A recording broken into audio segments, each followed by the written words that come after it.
What's up, guys? Welcome to episode 35 of Unfinished Business. As you can see, I'm not joined by Matt this time. Tyler is back. We gained one, lost another, but we're living with what we got here. And by the layout, you can tell that Tyler is our guest of honor. So I'm super excited to do this interview with Tyler. Me and Corey have some great questions prepared. So in all seriousness, we've got some good topics tonight. We've got the Crokel Open recap, and then we've got a major coming up. We've got European Open, lovingly known by Tyler as the European Cup, even though he didn't know he was saying it that way. We are going to talk about some storylines with that. We're going to catch up on some recent disc technology drama with the Tone plastic, Latitude 64's grip plastic, whatever you want to call it. We've got some stocks to buy and sell in the disc golf world, and then we'll close it out with a game.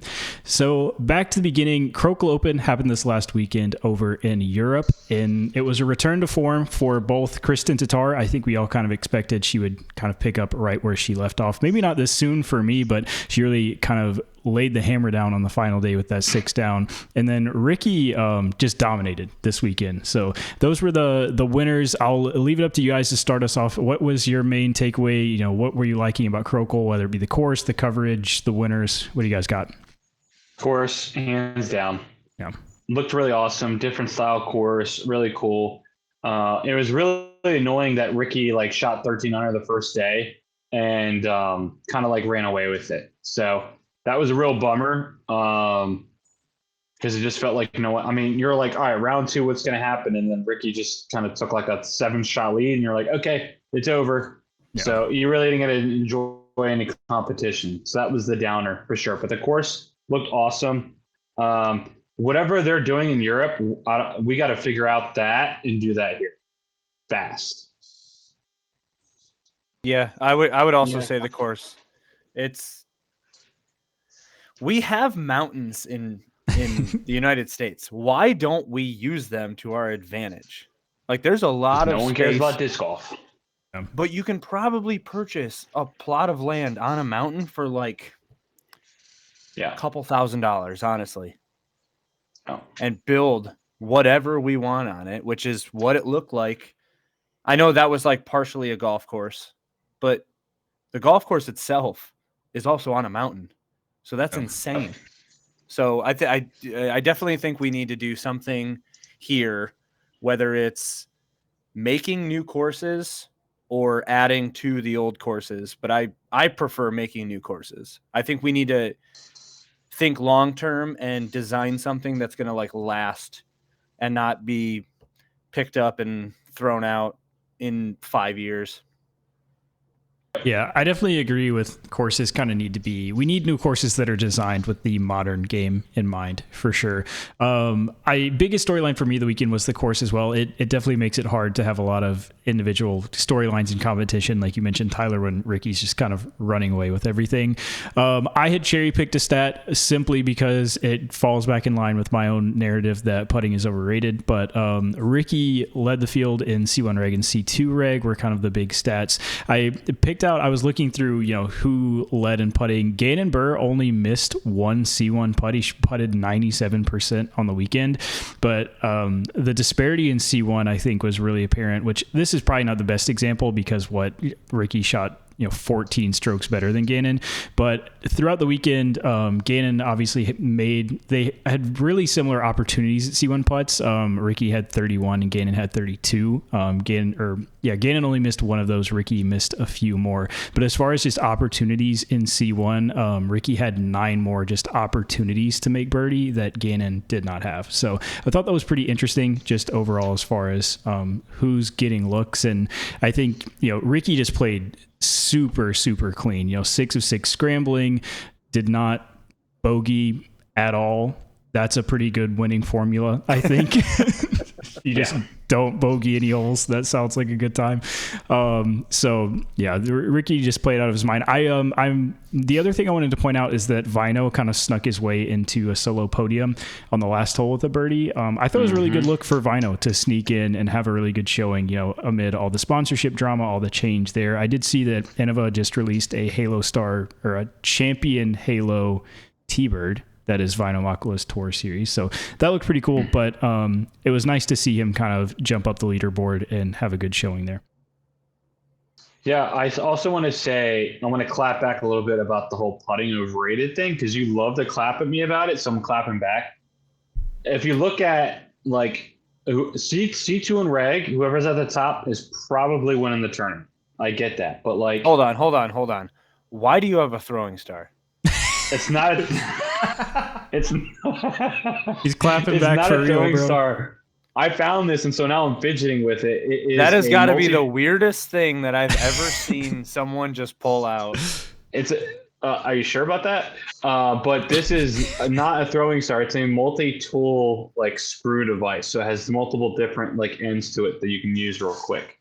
So I love it. All right. it's fun to fidget with because you just spin it like this. So, anyways, love to be here. I'm glad I'm here. It's great to be back, guys. See you next week. Um, so yeah, I mean, you still got to putt. I mean, if you look at Vino, he putted 94% C1X and got himself a third place. So I think the difference I might, really is I might lose power. It is lightning like Oh, so you can crazy see here, by lightning the in way. Corey's camera too. So who knows how long this podcast is actually going to be? And I really think the disparity is more just if you are a pro tour level player, you're putting well. And I think Sure, that's I what get that. it extenuates the difference. But no, I just thought that was funny to push my own narrative. Anyone else surprise you guys in like the top 10, top 20 here? Anyone that you're kind of heartened to see at the top, especially looking towards the second major of the year? Yeah, absolutely. I've been talking about. Go ahead. Go ahead. Yeah, I mentioned this guy's name, and Jake Wolf almost made it in the top 10, man. Good for him. You know, little overhand thrower guy. I mean, he finished 1056 for the tournament, so it's got to be his best tournament he's ever played. Also, honorable mention, in my opinion, would be Paul Uleberry, finished top 10. He does these things before majors, where he finishes in the top 10 before he gets into it, gives everyone hope like he might have a chance, and then finishes like 25th or 30th. So if Matt was here, I mean, little spoiler alert, we're not going to be able to do our picks live or on here. So we'll send them out via Instagram. So check them out there. But I'm going to bet right now he's picking Paul Uleberry in one of his picks. I'm just saying. I think that should be like half a point if you correctly predict that. Correctly predict one of Matt's picks. I'm telling you, I bet he does. Yeah, I could definitely see it. Anyone on the flip side, anyone you felt like had a disappointing showing here? I know Scott mentioned KJ in the chat. Same. I wish he could do the same and pop off a podium. I don't know if he's actually even played this event. No, I think he played KC Wide Open. I think he's still in the States. So, yeah. Rip Kevin Jones. I want to mention FPO and say that was more exciting to watch than MPO down the stretch, just because how close it was. And Kristen coming back, it's crazy how Kristen comes back and she's, she doesn't even play that great and she wins. I mean, she played well, but she didn't play like her best, you could tell.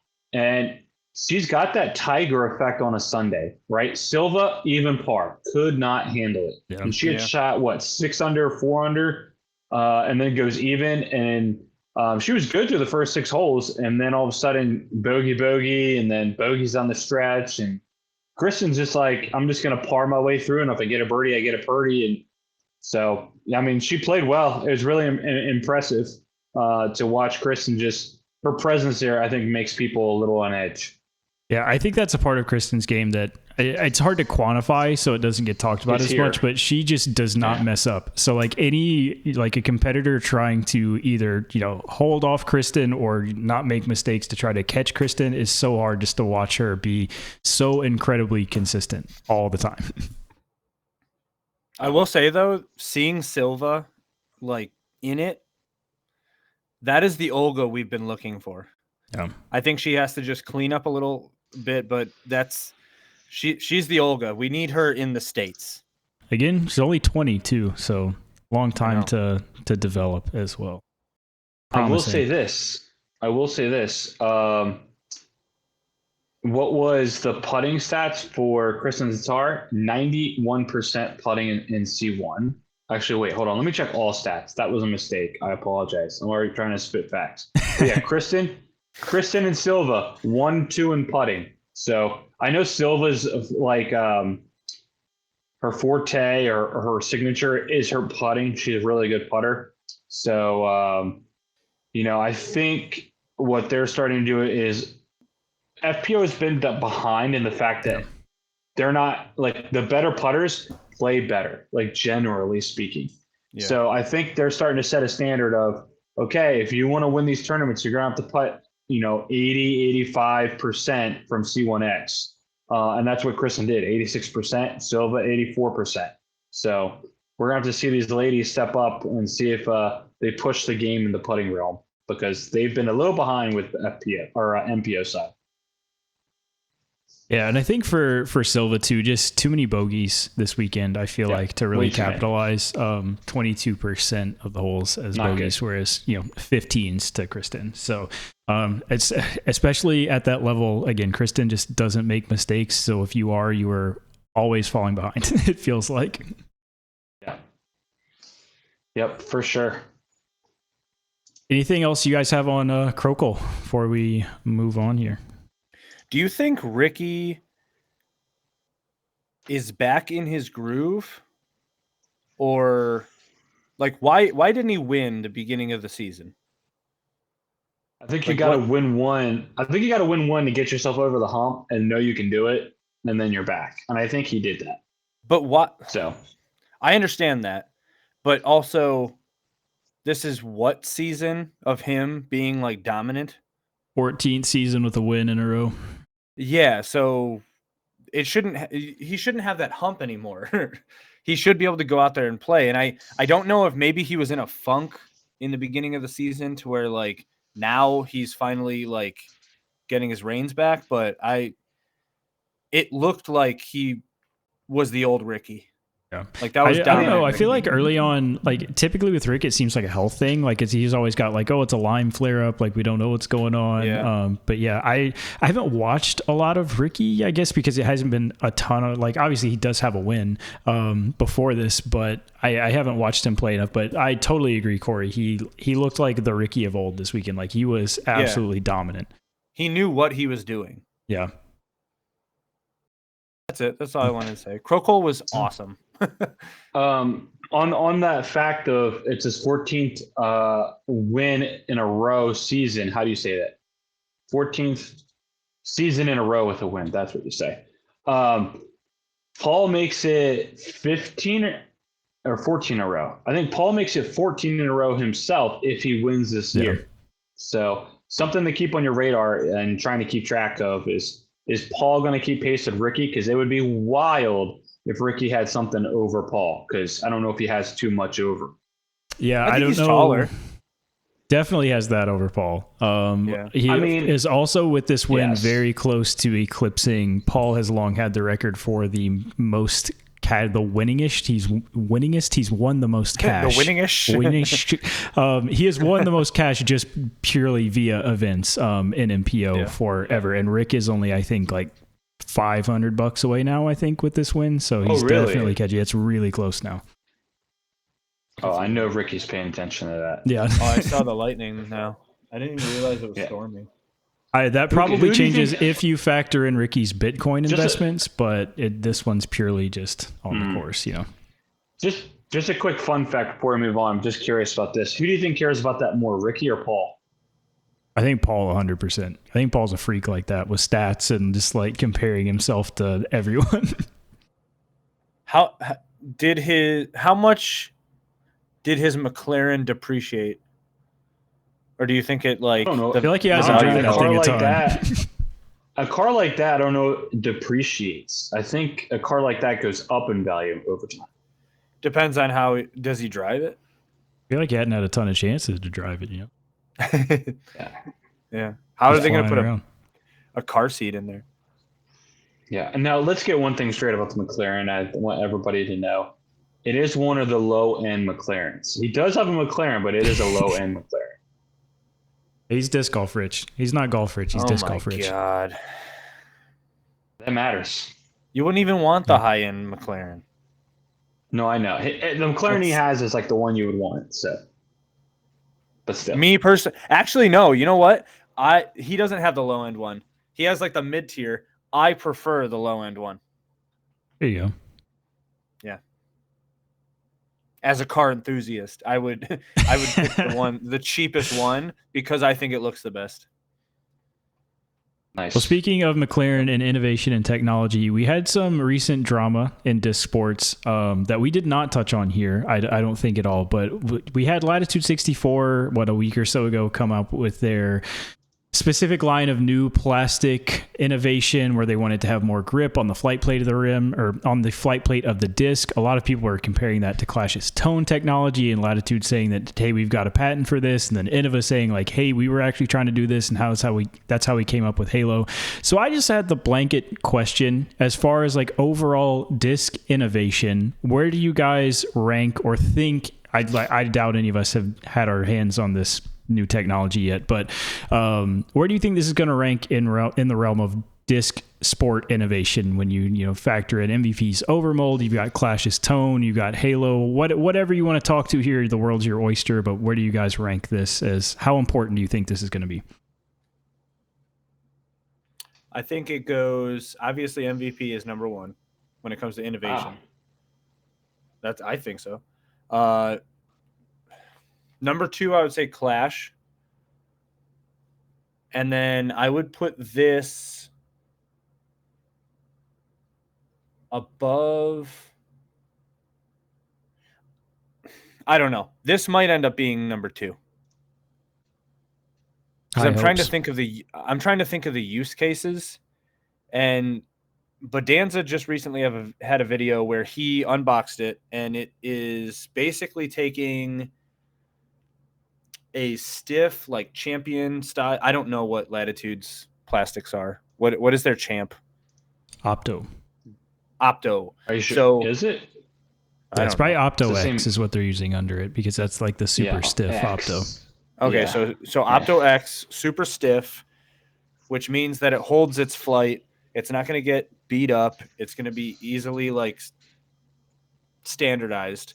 And then what it looks like is they're somehow putting a layer of like gummy, like a super thin layer of gumminess on the top and bottom to give you that grip. I believe it's called Rhino Shield, but it's basically when you spray that like hard plastic coating on like a pickup truck bed.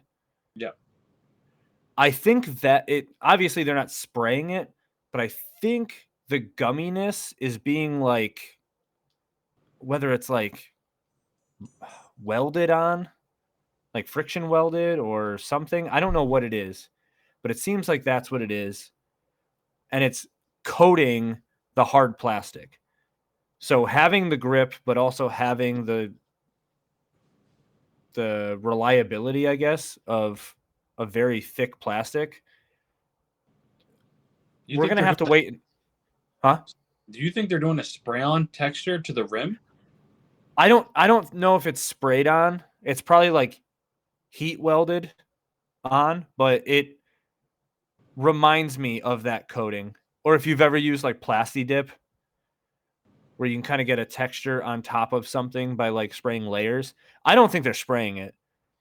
That's just in my head. That's kind of like the easiest way of describing the fact that it's just being like on top and bottom. Because you would think that would just wear off over time when you throw it more. Yeah. No, it's definitely plastic. Right. I just don't know what's causing it to adhere to each other. Is the rim a little more like actual gummy, or is it just tacky? That would. I don't think. No, the rim itself is just hard plastic. I know, but like, does it got like some gummy type feel? That's the word on the street.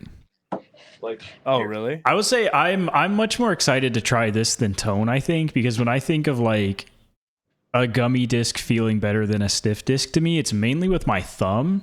And as I understand like tone technology, that's more of like the whole bottom of the disc is like super, super rigid. So I don't know. I feel like that would feel weirder to me than just like both sides of the flight plate being the more gummy material. And then the stiffness and rigidity is like the rim.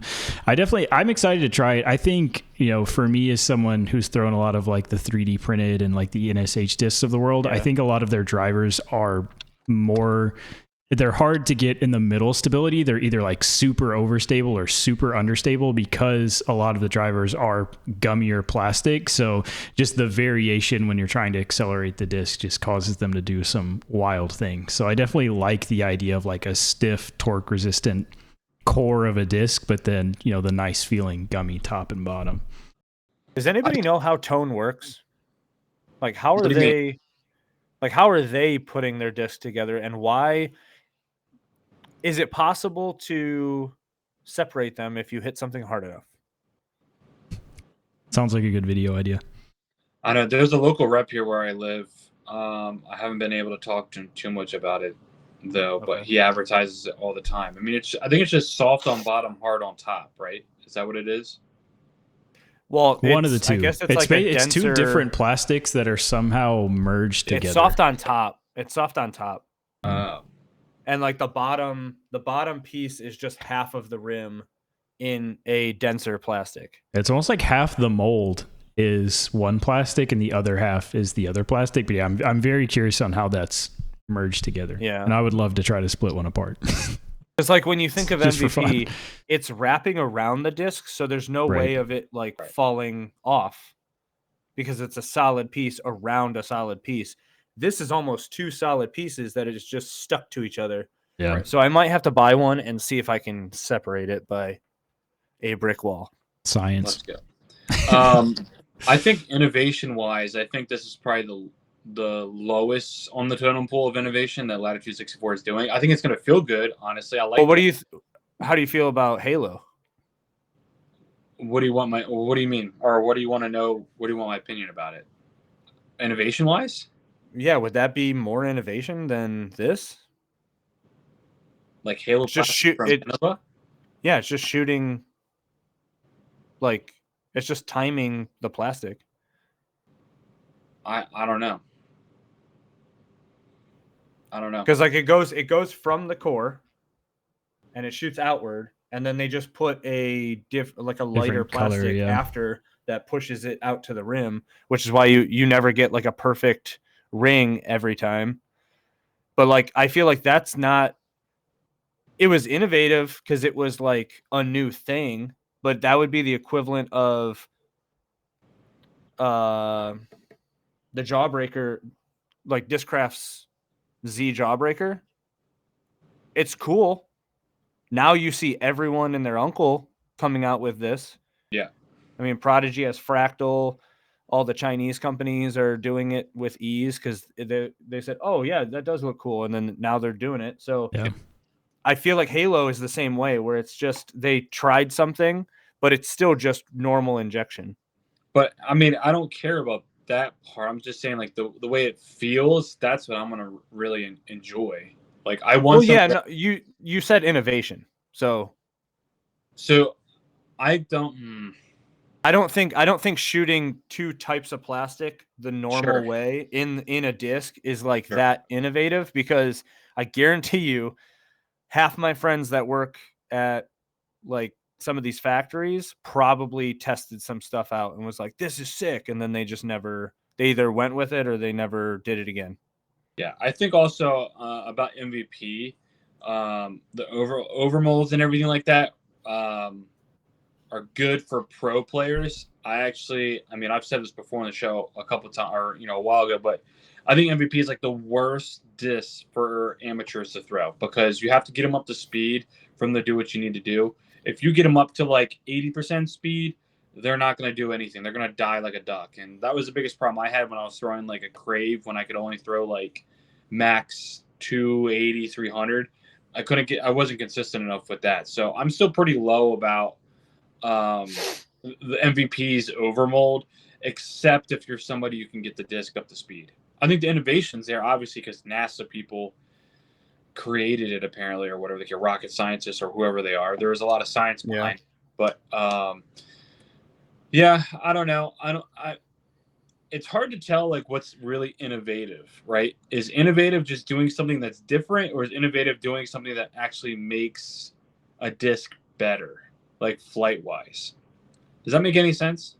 No, Or yeah, no? I definitely think that's a good point of like, Yeah. you know, is Like- what we're doing here beneficial, right? Like Right. I had mentioned kind of jokingly, like the Ching plastic discs, right, that have the thumb grooves on top. Like I think that didn't take off for a reason for the most part, you know what I mean? And I guess Scott Stokely's kind of bringing it back, which has it at top of mind. But it's interesting. That's I crazy. just as an aside, I wholeheartedly agree on the MVP thing. Like I was throwing a crave and it flipped up half the time and it wouldn't the other half, and I didn't figure it out until I was like, oh, I just have to throw it really hard to get it to do what it's supposed to do every time. Yeah. Yeah. So I mean, you can have like on one spectrum, like MVP's Overmold, very innovative, and then you have these other guys like Corey's saying, the Halo plastic, where it's just shooting plastics in just to see what happens. There's no like rhyme or reason. Maybe they're just trying stuff, and they come up with something that's different and good or whatever. Is that really them, innovating disc golf? I don't know. I would say no, but. I will say, as another complete aside, the best thing about Tone technology in my mind is that it allows them to have the logos like between the rims, because those look sick. Yeah, that is cool. Yeah. The issue though is it's not as customizable as we think, because you'd have to make a mold every single time to like Oh, it's interesting. Yeah, I didn't think about put that in there. Mhm. So it's not like they can just like, oh, let's just put this word in there, unless they. I don't know if you could. We need have to, a like- Clash representative here. To Yeah, see I need what to all we talk can to put in them. there. All right, so that was a fun little topic. I just thought it'd be fun to talk about since that's new and a week or Sure. so ago had the disc golf world by storm. I'm going to throw everybody off the timing and put everybody on the spot. We're going to move into buy sell here and sandwich Oh, boy. that in between our actual discussion topics. So if you're new, this is still a newer segment. Buying and selling disc golf topics means essentially nothing. It just lets us yap about things that we think are pros and cons in the disc golf world or our personal disc golf world. I'm going to go ahead and start and clap back at Scott for a second here. We're starting off with buys. I'm doubling down and buying on my take that Paul Macbeth wins European Open by 6 for no reason at all. But that's By just 6? by 6. All Yep. right. Okay. There it is. All right, I'm leaning in. It's locked. That's wild. Like, what's all right? You got to get a little bit of backstory. What's one thing about him that makes you think that? He's my GOAT. Where's the science? Come Hey, on. this is my buy sell here. I don't need to prove my work. This is my buy is my own take. I mean, I could just say something too. No reasoning behind it. Say it. Oh. No, I'm just saying, like, I could just say anything with no reasoning, and that's that. Yeah. Oh, that's what this entire segment's supposed to be. just randomness. Yeah, just Whatever what are you you buying? What believe are you in. selling? I said a Yeah. lot of stuff off camera last week. I mean, it was on camera, but it was after we recorded. I hopped on with you guys for a minute. I think it was Yeah, last so it didn't count. last week. I know. What did I say to you guys last week? Oh, I want to see my big one then. Since I mean, now this is our recorded segment. Brody Smith will not play professional disc golf next year on the Pro Tour. I said that to you guys. I'll say it officially so everybody can see it on here.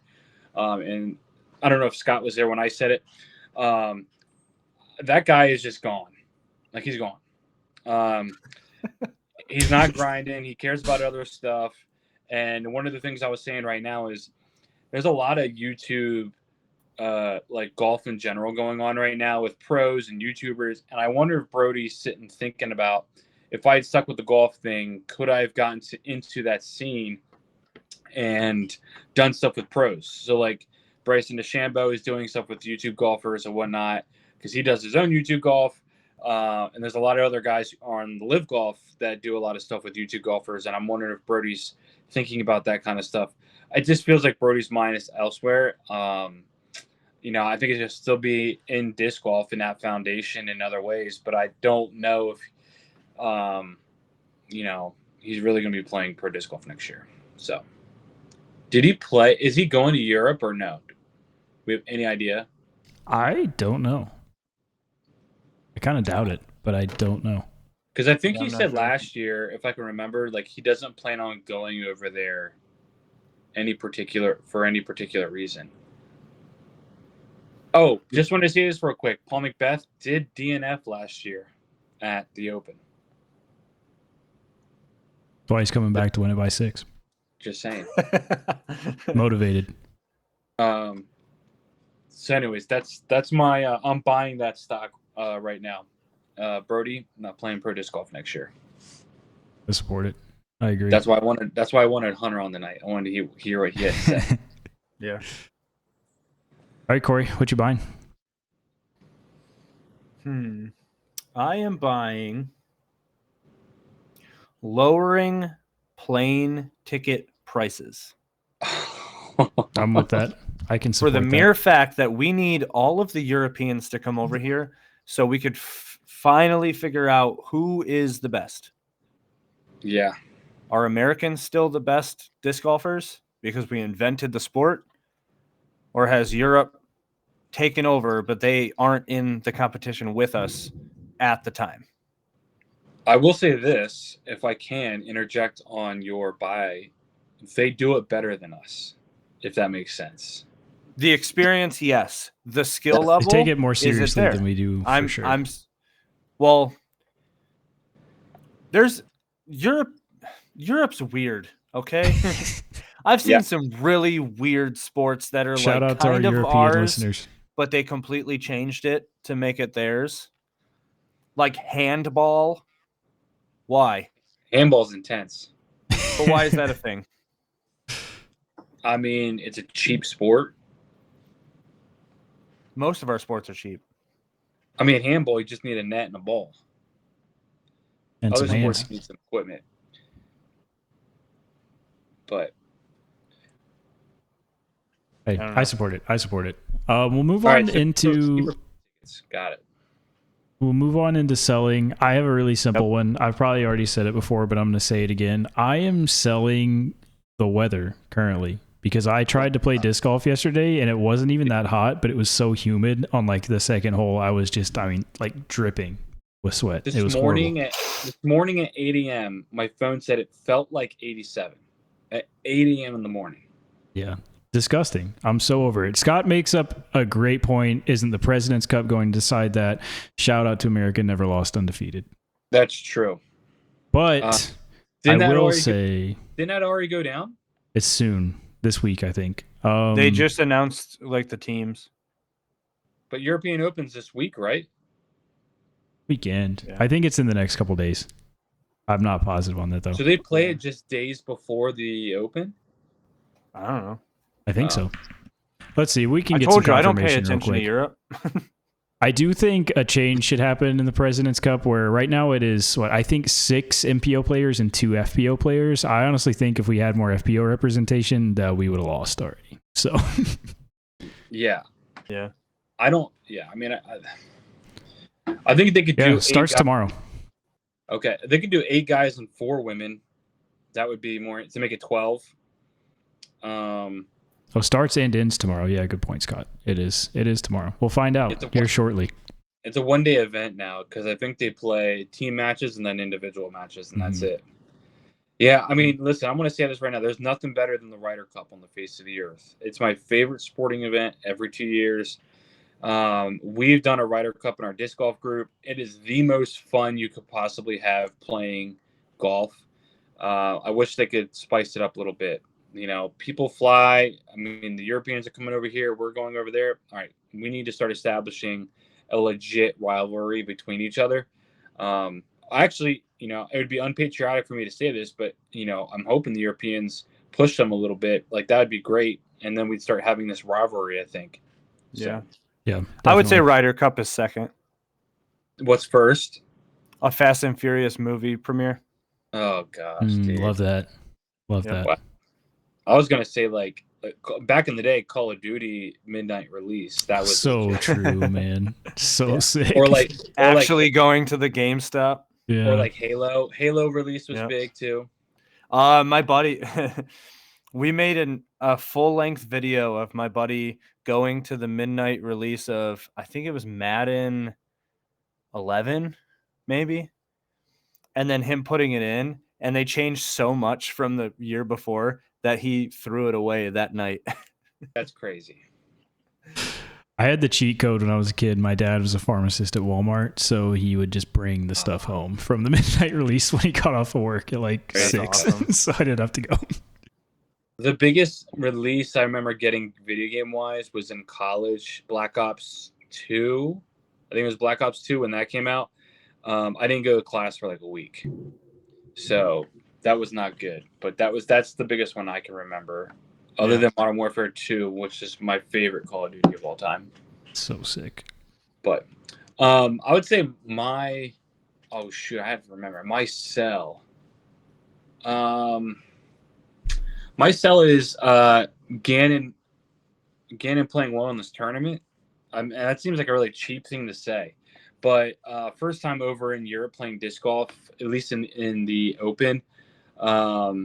So it's going to be quite fascinating to see how he does. Did he go over the Crocal? Did he play in the Crocal? Yes. Nah. Oh, he did? I think. I don't even see him. Oh, he's tied for 7th. 7th. Okay. All right. So he's not tied bad. for 7th. No, it's not bad. It's better. Tyler said, bad. I don't even see him. He's in the top 10.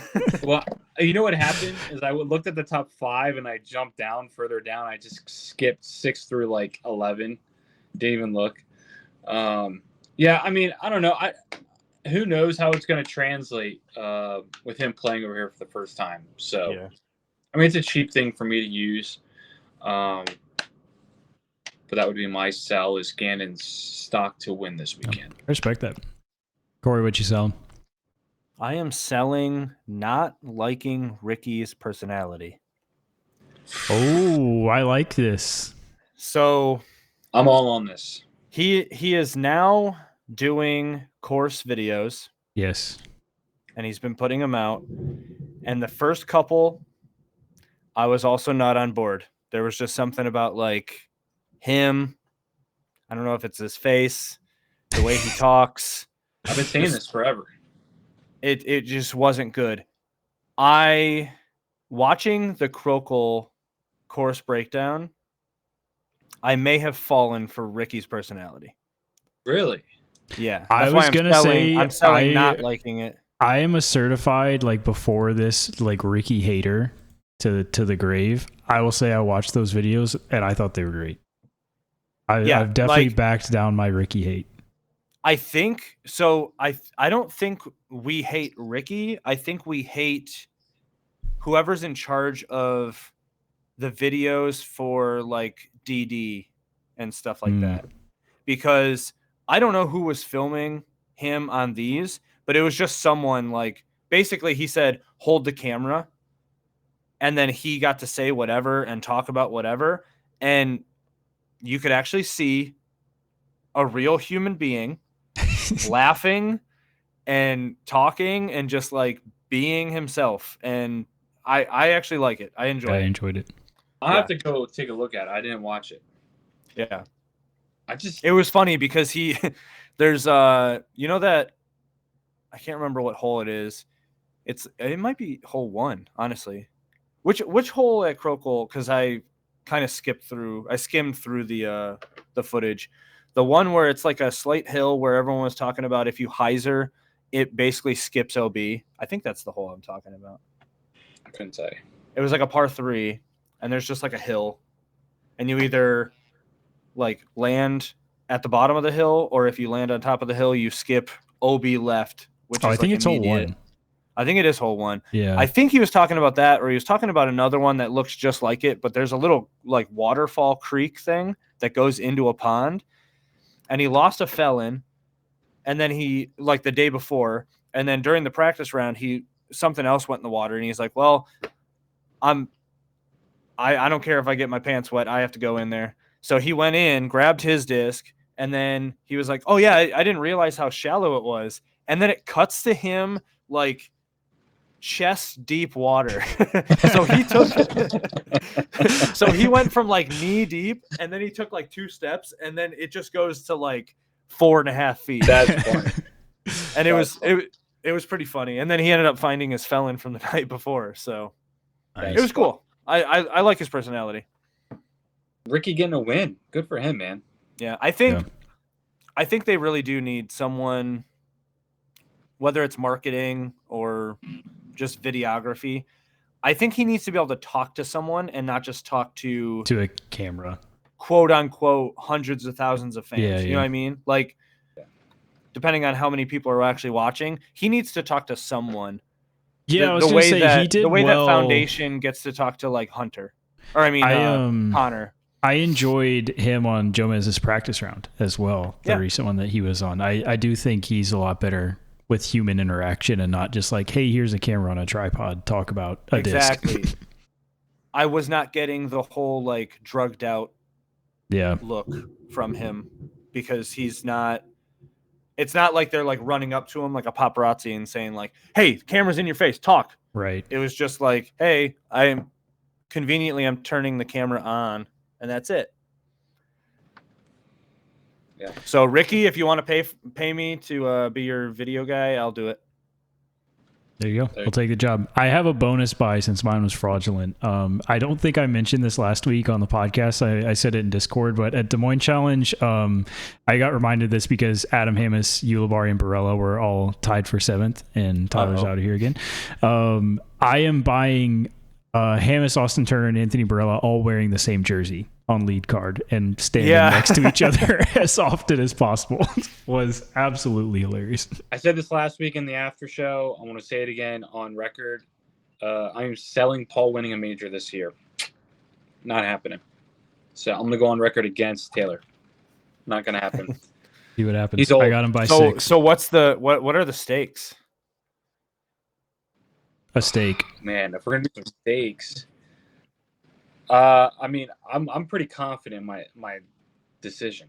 What if whoever loses this bet has to Uber, eat, send the other person a steak?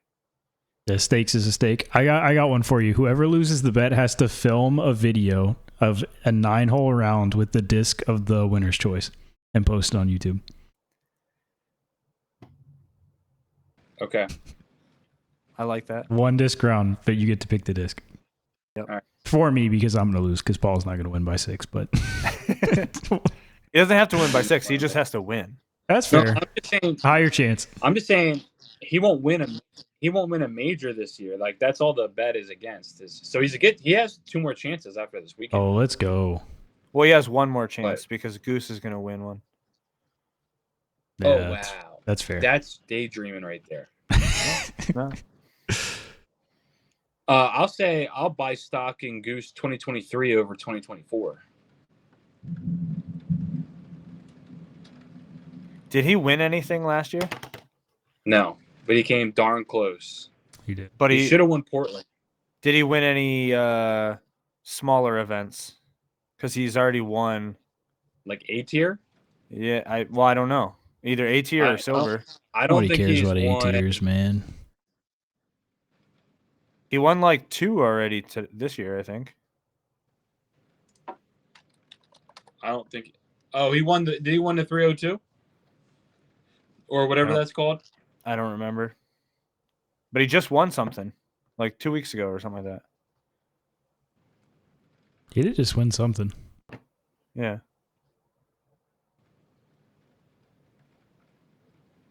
Aaron Gossage. Gossage.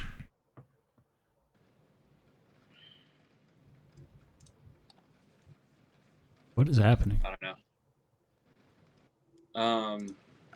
Yeah. Anyways. Yep, that's all I got. All right, Those are my little buy sells. I'll have something better next week. Okay. Speaking of the, he's got first. Aaron Goss has got first place in the DGPT All-Star Weekend singles. There you go. See, I told you he's winning. He's won 303 Open and the Mid America Open. The 303. That's what I thought. Yeah. Speaking of majors and Paul and European Open, we got a major this weekend. So short and sweet, condensed. We can talk about this as long as you want to. But I just wanted to see everybody's top European Open storylines. What's everybody excited to see or looking forward to or think is the biggest deal moving into this weekend? For me, I just remembered today, I had already forgotten that not only one is this going to be the preview for Worlds next year, but this is also going to be the first time that it is 2 courses. It's not just at the Beast. It's also on Tampere. So that's what I'm excited to see. Excited to see Tampere as a whole. I know I've seen a ton of hype on it on social media so far.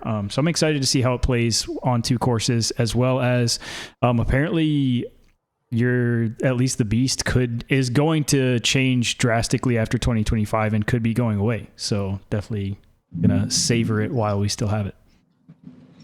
I will say the biggest storyline that I think isn't being talked about enough is Calvin gonna win a major? I think we need to be pushing that. I think everyone else should be pushing the pressure on Calvin to win a major. I think that's the biggest thing I'm thinking about. I mean, you could talk about AB redemption as well from last year. That's big. You know, Gannon's. What do you mean AB redemption? He didn't do anything crazy last year. Yeah, they just babied him. What do you mean? He can't even get redemption anymore. Why? What do you mean? They changed the hole. Yeah. Oh, well. So you might as well just try and throw it to the green and then miss and just go from the drop zone. A redemption not of the hole, but redemption of the tournament to win. I mean, it's not going to feel the same. If you win, I feel the same to him. Yeah. It's still a different tournament because there's a whole other course this time. So yeah. I mean, and you could talk about, it would be hilarious if Gannon shows up and he actually would win it because it's his first time playing it and wins it. That'd be pretty funny. But I mean, the old dogs. I mean, imagine if we get a Ricky Paul Sunday going head to head. Is Eagle going to play well because this is his tournament? There's a lot of storylines. For me, the biggest one is the first one I said. Is Calvin finally going to win a major? I think that should, in my opinion, should be the biggest story. Yeah. So I number one for you. I just spit out no, you're good. Storylines, but yeah. Corey, you got anything that's number one in your heart and soul? I also think, obviously coming off this performance, Ricky has not won a major in a long time and has not won European Open. He's won almost every other major except USDGC and all the old ones, like the Japan Open and nonsense like that, but has not won European Open. So I think he's got the momentum now. He just, laid the hammer down on the field. So, yep. I think the only thing I can think of is they should rename the other course to the Beauty. Apparently, I'm excited to see it. Apparently, it's more wooded, longer, and harder than the Beast. Sounds beautiful. Sounds beautiful. Beautiful. We can push that out. I will say too. I know.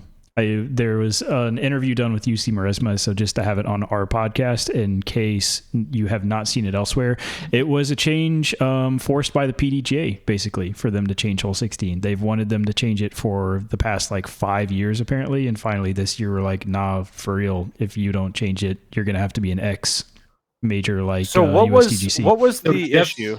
Jeff Spring got involved. So what was the issue that the PDGA had?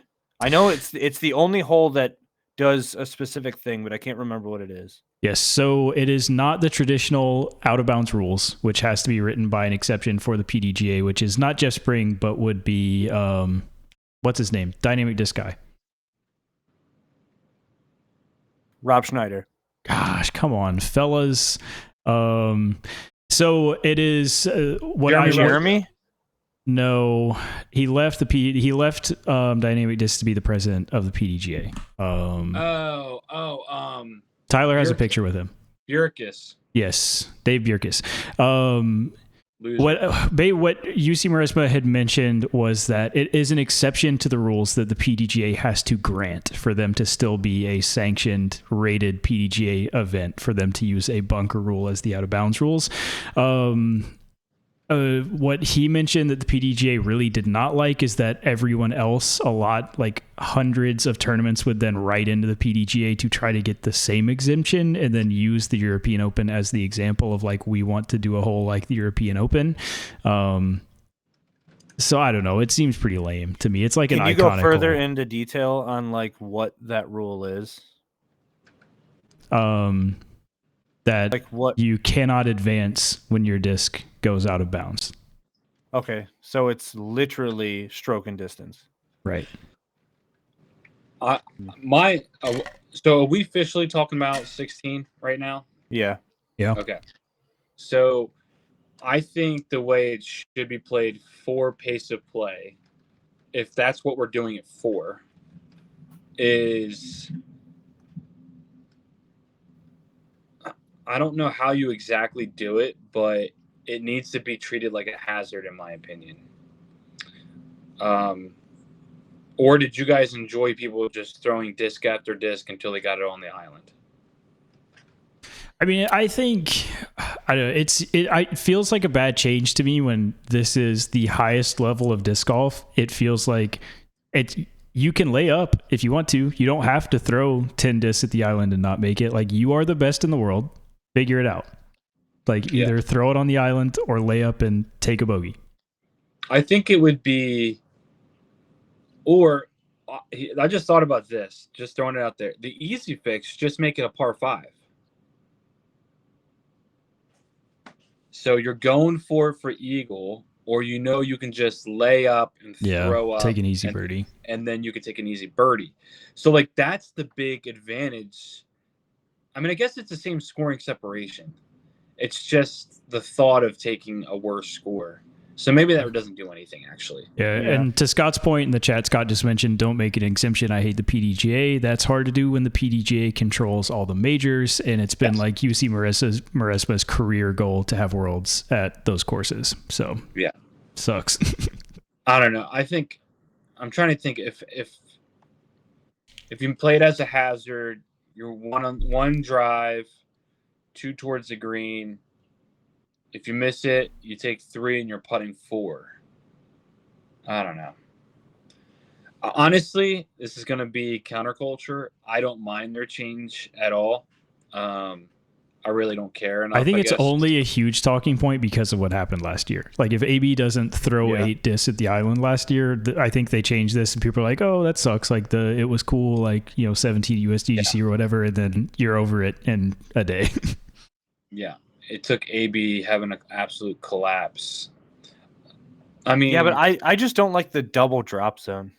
Yeah. So to me, it's like a double standard in the sense of, okay, well, if we do this for hole 16, I guess we got to do this for hole 17 at USDGC then, right? It's the same kind of concept. I guess USDGC is more okay with being not rated in X tier. Right. Yeah, I don't know. I mean, I would agree with that, but I'm just saying, like, that's what it would start feeling like. Like, okay. Yeah. No, I agree with you. Like, if we're not going to do it anywhere now, then I feel like we should change hole 17, which I don't know. I feel like they've changed it before, but I can't remember all the details. But anyway. Yeah.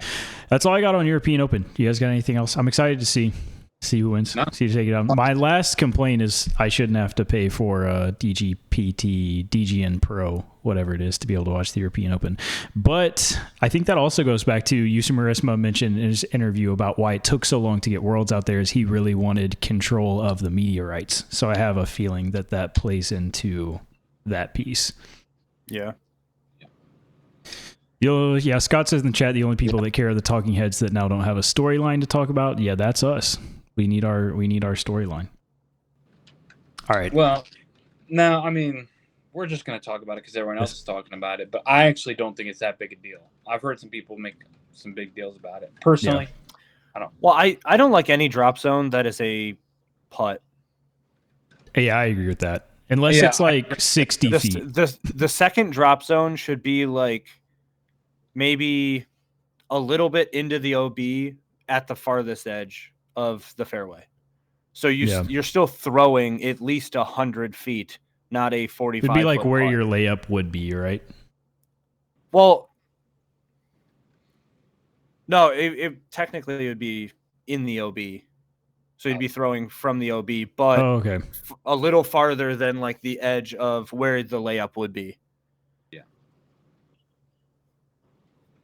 Sick. There's that. As always, we're gonna wrap up with a game here. I've been sitting on this game. I cooked it up a couple weeks ago, and I'm super excited. I'm kind of sad Matt's not here for it, but it honestly makes scoring easier where this is just a one-on-one match play. So here's the premise. You get a point if you win. Lose. the goal is I'm going to tell you. We're going to run this thing until Tyler has to go. I don't know how many examples we're going through, but I am going to tell you a manufacturer, a disc manufacturer. Okay. You guys, the goal is to guess their oldest approved mold. Oh no. So if you get the oldest mold that has been approved by that company, you get a point. It's mono-y-mono match play. The first one that I have pulled up is Axiom discs. What are we doing? Are we? You gotta say a disc and out loud or message? Oh yeah, let's do a coin flip because I think going first is an advantage. So we'll go coin flip for the first one, and then whoever loses goes first on the second one. Yeah, flip your ninja star. Oh, that's a good option. Call it. I don't. Star. Just lightning. Do you guys hear this lightning or no? Yeah. Dude, it's like right next to my window. You can't hear lightning, but it's cool. Dude, oh my gosh, you and my wife both suck it. Well, we literally made a name for the sound of lightning. Somebody call it heads or tails. Heads. Heads. I'll go tails. Tails never fails. All right, tails. It was heads. Corey goes first. Let's go. I killed this ninja star through the screen. Axiom. Maybe not killed, but like seriously injured. Let's say that. Yeah. Gotta go to the hospital or something. Oh, so Axiom. All right, let me think. Let me research this real quick. I'm going to go Hex. I am going Oh, no. I am going to Axiom. I can't think of what it's called. Yeah. I'm just gonna go Envy. All right. The Hex was approved on February 22nd of 2021. And the Envy was one of their two first approved molds on January 12th of 2014. Yep. So that's the Hex is that new? Yes. I did not realize that either. I'm not a big gyro fan, but that's wild. They're known to me. for putters, so you could have named any of their putters and maybe been close. I've literally never heard of. I did not know that was one of their more putters. recent discs. What did you say? I've literally never heard of Axiom being known for their putters. Like MVP Axiom, yeah. Putter throwing, yeah. That's the reason why James Conrad came over, is because he was one of the best putter throwers. I don't think that's why. I mean, they probably gave him some money, but yeah. I think the brothers were like, "We really like you. You should play for us." That was a convincing point for them, is what they've said. That's what they said. Hey, don't be salty because you lost, Corey. You get first pick this time. I'm just confused on the whole. You're just a point down. You're just a point down. Next up, we have Latitude 64. Frick. What's that one called that you used to throw? Frick. Corey does have the box here. I don't. I have the box. He went first last time. Yeah, but you won. So I was gonna do loser gets first pick, but we can do however you want. I'd flop it back and forth. Okay. Tyler's got first pick. Just flop it. Just flop it around. My bad. That's flop it. I'm gonna go with I really don't know. Oh, man, I wish I remember the one. Oh, Core. Yeah, I was a big Core fan. Does Corey know a Latitude 64 disc challenge? I'm gonna go with the compass. Ooh, that is sneaky. Let's see where the compass lands. I was gonna say the mall. And then I was like, oh no, the Core. I know the Core was an old one. Oh, where is the compass at? Oh, probably 2025. It hasn't come out yet, actually. It's never been PDG approved. Okay, the compass was December 9th of 2015. Okay. And then the Core was March 18th of 2008. It was one of their first, let's see, 1, 2, 3, 4, 5, 6, 7. Seventh approved discs. So Tyler's two. What was the first? Was the Cenis. That's a great name. Bring that back. Oh, we love the Cenis. They're taking the grip pads off of the Cenis, unfortunately. or fortunately, They're depending dense. on. Yeah, it had a little texture. Oh, is that putter? Yeah. Kind of like a Putter. zone-ish, like overstable approach disc kind of thing. But yeah, it and I used to putt with a spike. Actually, it was more of like a putting putter, but they had little Spike. Oh, texture. that's what I'm thinking of. That's Yeah. what I'm thinking of. Yeah, so the spike had 2, and then the Cenas has 3. But apparently they're taking them off. I don't know. Crazy. I also completely forgot the Vision was a disc. That was like the old school diamond. It was like super understable. That thing was fun. Let's see. What should we do next? Let's go with Prodigy. Prodigy discs. Oh boy. And then it is back to Corey. Huh. um,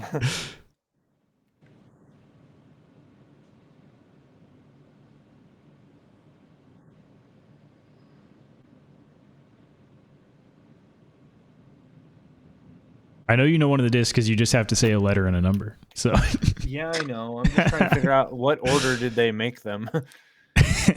The audio listeners just thought we went dead. yeah, I had to sneak something in there. I did go dead.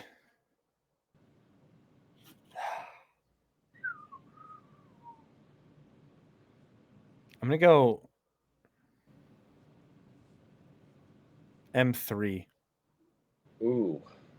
Solid. I will go. Because I know that's decently old because I gave you one. Yep, it's in my bag right now. I will go F7. This is actually a close one. Oh, So I didn't mean to say F7. I meant to say F5. I meant to say F5, but whatever. F7 it is. that only hurts you a little bit. So this is a close one. The M3 that Corey gave me, which is actually an M2, and it has in brackets originally M3, was approved on the same day as the M3 in brackets originally M2, which was March 5th of 2013. And then the F7 was July 6th of 2013. So just a few months difference there between the M3 and the F7. They actually, the first 4 they got approved in January of 2013 was the D series. So D1 through D4. I was gonna say the distance driver is probably what wanted to hype it. So who got that? Corey got it. Corey got it. Yeah. So it is 2-1 for Corey. We'll stay. I'm on the board. I can retire. Some Corey vibes. We are gonna go with the Scraft. Some disc That Scraft. doesn't help me. I get to go first though. That is true. So what is some OG stuff out of them? Oh, I did not. I don't know any of these discs. Yeah. They don't exist anymore. That's amazing. I will go. I don't know, man. Buzz. I like Buzz.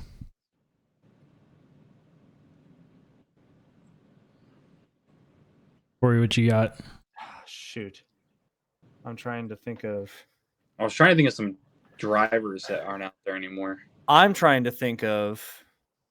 It's a 3-letter. Oh my gosh. Hold on. What is it?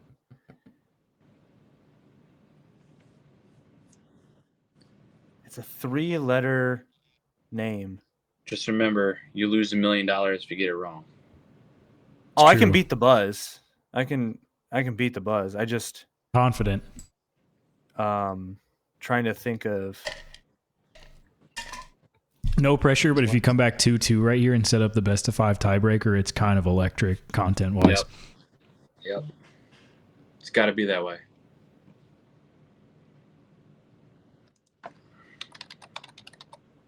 Oh my god. Don't blow it, bro. I'm gonna go ahead. I'm trying to say you're gonna think win. of. Scott, let us know in the chat what the tiebreaker manufacturer should be. I'm trying to think of the specific mold that I'm like. I cannot picture it. It's 3 letters. This isn't. I'm not putting this out there. I'm just trying to say it out loud so I can maybe. Yeah, talk through it. You got it. It's like the. You got it. You got it. Figure this thing out. It's like the AXT or A. Am I close? Do you see that? Yeah, I see what you're going for. It's a putter. It's a putter, and I it's don't know like what it is. Oh my gosh! Dang it! I knew I should have went for this other one. I was debating the buzz and something else, and it other one would have been older. Oh. Well, considering the fact that the Wasp tooled Buzz means that the Wasp existed before the Buzz. Dude, there's so many discs I had in my mind from Discrap. I was like, I think that's older than the Buzz. And sure enough, they've got some bangers back there. Yeah, I'm taking a look at it now, and I'm like, oh yeah, all these ones. I was like, I could use this. I could use this. They're all here, and they're all older than the Buzz. But whatever. I'm letting Corey back in, I guess. Come on, Corey. So is it Wasp final answer? Yeah, sure. All right, the Wasp was approved on September 29th of 2002. Buzz September 30th of 2003. So the Wasp is the oldest. What is the 3-digit?